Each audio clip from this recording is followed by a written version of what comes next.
Olá, amigos da internet, amigos do Facebook, do YouTube, do Instagram e também do Twitter. Nós estamos aqui com uma live ao vivo para falar um pouco dessa crise que estamos passando, que é o Covid-19, mais conhecido como coronavírus, essa pandemia que vem atingindo toda a sociedade brasileira e mundial. Nós temos aí diversos países passando por uma crise violenta por conta dessa situação.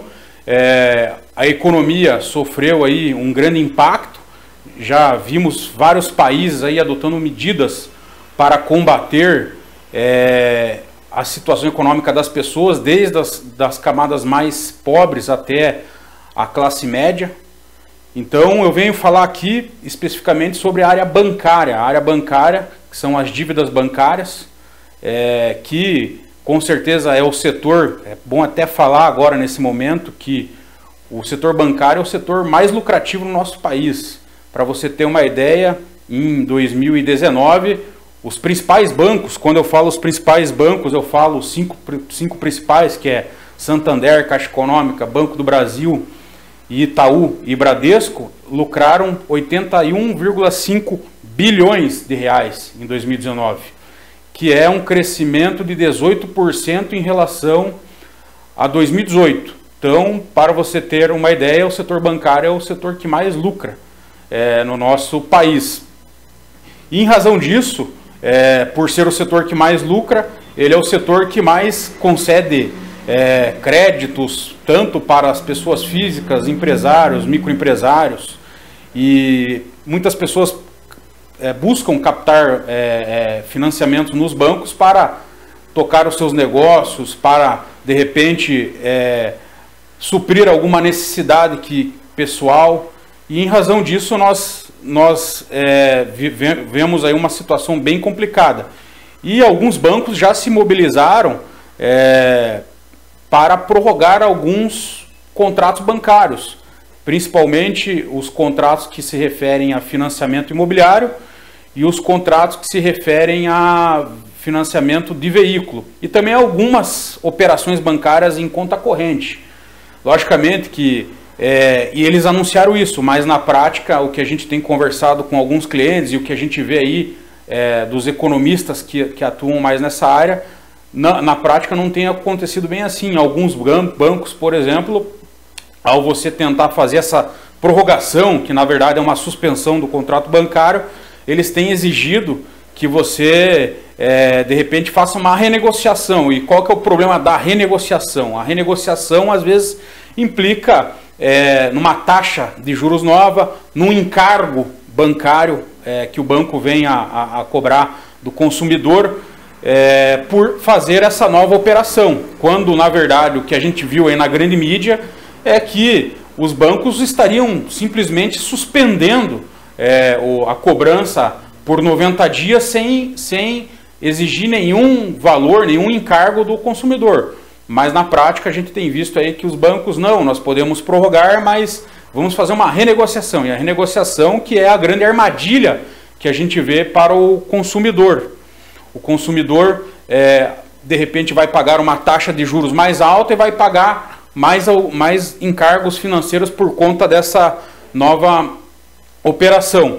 E diante disso, a gente, que é o tema da minha live hoje, é o que fazer nesse momento. A gente vê pequenos negócios, empresários, microempresários, que ele tem uma série de despesas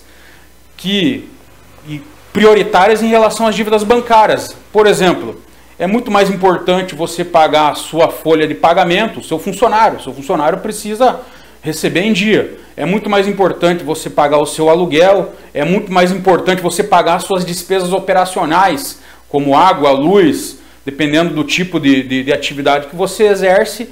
Com certeza você tem uma demanda alta de luz, então é muito mais importante você pagar essas contas do que você pagar, de repente, um compromisso decorrente de dívida bancária. Mas, por outro lado, a gente tem recebido aqui alguns questionamentos. Mas se eu não pagar o banco vai me executar, o banco vai me colocar no Serasa, no SPC, nos cadastros de restrição ao crédito. E daí entra o tema, como gerir essa situação, como gerir essa crise. Eu pago ou não pago o banco? Se eu pagar o banco, eu vou deixar de pagar outras contas que são mais importantes. Como que eu devo reagir nessa situação? E o que eu indico é o seguinte, o Código Civil nosso, ele prevê algumas hipóteses que possibilita a suspensão dos contratos ou a revisão dos contratos quando há ocorrência de alguns fatos extraordinários e inevitáveis. Por exemplo, a pandemia do Covid-19, o coronavírus, é um fato extraordinário e inevitável. Ninguém sabia 2 meses atrás, 3 meses atrás, vamos dizer até os mais pessimistas falaram, mas já lá na China em novembro, dezembro já estava para vir, a gente não tomou cuidado tal, mas vamos dizer isso, que já sabíamos em dezembro, então era um fato inevitável, a gente não teria como evitar esse fato, e também é um fato inevitável que não ocorreu por vontade do consumidor e nem por vontade da instituição financeira. Então o Código Civil, quando esse fato é inevitável, sem ter sido provocado por uma das partes, logicamente que é possível você suspender ou revisar o contrato. Logicamente é o seguinte, que a gente tem que deixar claro que isso daí não vai se aplicar para todo mundo que tem dívida bancária. É necessário que tem que se analisar caso a caso. O coronavírus, o Covid-19, é um caso de força maior ou caso fortuito, porque é um fato extraordinário que era inevitável. E também podemos trabalhar com aquela tese que era um fato imprevisto, que a gente entra no Código Civil, mais conhecido como a teoria da imprevisão. Podemos trabalhar também com essa tese. E também podemos ainda trabalhar ali um desequilíbrio contratual, porque é um passo que você tem lá o consumidor que rala dia a dia para manter o seu negócio, as suas despesas mensais, de um lado, e você tem o banco, como eu relatei já no início da live, que é o que mais lucra no nosso país, que até na sequência eu vou falar, que é uma pergunta que eu faço a você que está me assistindo, o que os bancos fizeram até agora para ajudar a população, concretamente.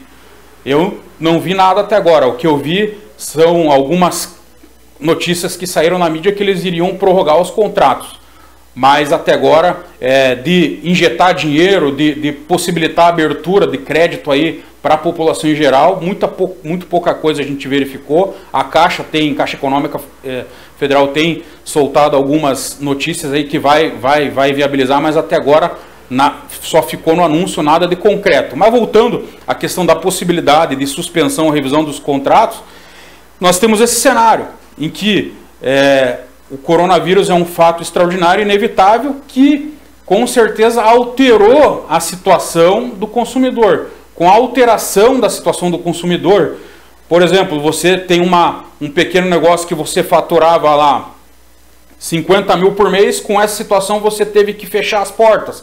Por que você teve que fechar as portas? Porque o teu prefeito, o teu governador falou que só pode funcionar serviços essenciais, e o seu serviço não está nesse rol dos serviços essenciais que foram listados pelo seu prefeito, pelo seu governador. Logo você teve que fechar as portas, vamos dizer, por 30 dias. Então, em 30 dias, com certeza, esse teu faturamento de 50 mil pode ter caído, digamos, 70%, 80%. Então, é um fato extraordinário que afetou na sua condição financeira e justifica você, naquele momento, não cumprir o contrato e também ter o direito de não ser cobrado ou penalizado por essa situação contratualmente. Então, o que nós indicamos aqui para você gerir essa crise? Primeiro, procure o seu banco. Procure o seu banco e veja se o seu gerente vai fazer uma renegociação, um novo pacto, sem aquela hipótese de que para essa nova operação, ele exigir de você uma taxa de juros maior e um encargo por esse novo pacto. Se ele exigir isso de você, você não faça essa renegociação. Daí você tem o caminho judicial. Daí você tem que entrar na justiça, expor para o judiciário qual era o seu faturamento antes da crise coronavírus e qual é o seu faturamento durante a crise coronavírus e mostrar que esse impacto, né, dessa pandemia gerou uma alteração brutal na sua situação e que você tem outras despesas como funcionário, você tem as suas despesas operacionais que são prioritárias a uma dívida em relação a uma dívida bancária. Então é dessa forma que eu entendo que você deve trabalhar. Primeiro, procura o banco, ver se ele vai te ofertar alguma situação vantajosa. Se ele não te ofertar uma situação vantajosa, pôr no papel, fazer uma planilha, fazer um recálculo das suas despesas e entrar judicialmente para, pelo menos durante aí um período de 6 meses, 1 ano, eu acho que vai variar de caso a caso, para que você bloqueie essa cobrança, não tenha o seu nome ou o nome da sua empresa incluído em cadastro de restrição de crédito e principalmente você que tem uma operação bancária que tenha garantia real, por exemplo, como alienação fiduciária, hipoteca, nós podemos também ter que trabalhar com essa situação de suspender a exigibilidade da exigência do débito. Porque se você não faz esse trabalho, o banco vai te executar e vai executar essas garantias que as mais conhecidas a gente tem, por exemplo, as garantias imobiliárias. Muitos casos a gente vê empresas aí que tem o próprio imóvel da sede, coloca como garantia. Então é uma situação que você tem que levar ao judiciário, explicar toda a situação para que você não venha a sofrer esse tipo de represália. Então eu indico a você aí que tem essa dúvida, que está nesse momento bem complicado, fazer um estudo, dar prioridade aos débitos trabalhistas, a sua folha de pagamento, a sua despesa operacional, e tentar conversar aí com as instituições financeiras, se não for possível conversar com as instituições financeiras, e via judicial para tentar a revisão desse contrato bancário. A minha live basicamente seria sobre esse tema. Eu deixo aberto aí, quem tiver alguma dúvida pode entrar nos nossos canais de comunicação que nós temos aí, da Guazelli Advocacia. Para quem não me conhece, eu sou o Rafael Guazelli, advogado aqui do escritório Guazelli Advocacia, e nós estamos em todos os canais, em todas as redes sociais, que é o Facebook, o YouTube, o Instagram. Estamos ao vivo também pelo Instagram, e estamos ao vivo também pelo nosso qual que é? Pelo nosso Twitter, né? O Twitter. Então são várias redes sociais que nós estamos aí disponível aí para falar com você. Então eu dou um grande abraço aí, torço para que todos consigam sair dessa crise da melhor forma possível e nós estamos à disposição. Um bom dia e um bom final de semana.